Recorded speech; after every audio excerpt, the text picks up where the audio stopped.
చేతితో గుద్దితే లేస్తాయి, టైర్లు పగులుతాయి బాబు. First of all ఒక మిసైల్ వస్తుంది, దానికంటే ముందు మనోడు కొడతాడు. సో 2 కెమెరాలు ఒకేసారి రావడం వల్ల మీకు అట్లా కన్ఫ్యూజన్ జరిగింది, అర్థమైందా? అదే మన సూపర్ మ్యాన్ ఆయన. మరి ఎలా అనిపించింది మరి అప్పుడు నీకు ఎలా అనిపించింది అప్పుడు?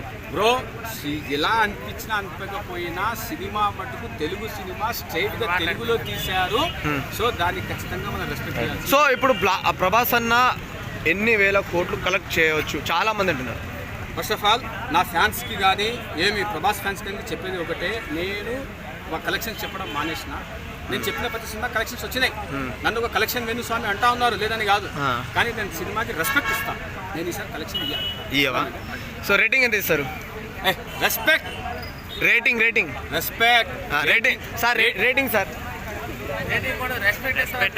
రేటింగ్ లో ఇంగింగ్ ఒకటే, కానీ రెస్పెక్ట్ ఒకటి ఉంటుంది, అర్థమైంది? ఆ రెస్పెక్ట్ లో ఎన్ని పదాలు ఉంటాయో అన్ని వేసుకో నువ్వే, అర్థమైంది? అంతే చెప్పాను. సో ఓవరాల్ గా మూవీ బ్లాక్ బాస్టర్ అంటారా?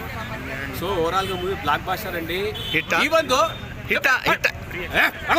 ఈవెన్ దో ఏలియన్ వుడ్ సినిమాలు ఫ్లాప్ సినిమాలను హిట్ చేసినారు. అలాంటిది మన తెలుగు సినిమా స్ట్రైట్ గా దీన్ని ఖచ్చితంగా 1000 కోట్లకు తీసుకుపోవాల్సిన అవసరం ఉందని నేను అంటాను. నువ్వు తెలుసో తెలీదు, నాకు ఆల్రెడీ ఏలియన్ వుడ్ నుంచి కూడా సిగ్నల్స్ వచ్చాయి. ఫ్లాప్ సినిమా బ్రో, ఒకటి సినిమా ఫ్లాప్ సినిమా గొడవలో తిరిగి దాని సినిమా హిట్ చేసుకున్నాను. సో సలార్ మరి ప్రభాస్ అన్న బైక్ మీద వస్తున్న ఆ సీన్స్ వచ్చినప్పుడు ఎలా అనిపించింది?